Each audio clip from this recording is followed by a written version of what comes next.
Gospodine predsjedavajući, večeras ukazujem na neopravdan zahtjev za dvomjesečnom odgodom primjene delegiranog akta koji hrvatskim proizvođačima vina Teran omogućuje plasman na europsko tržište. Vino Teran proizvodi se u Sloveniji od sorte Refoška, u Hrvatskoj od sorte Teran.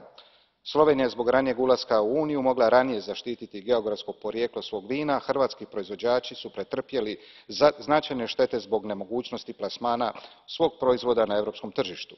19. svibnja Europska komisija delegiranim aktom je regulirala ovo pitanje tako da se uz ime Teran tiska i dodatak Hrvatska Istra.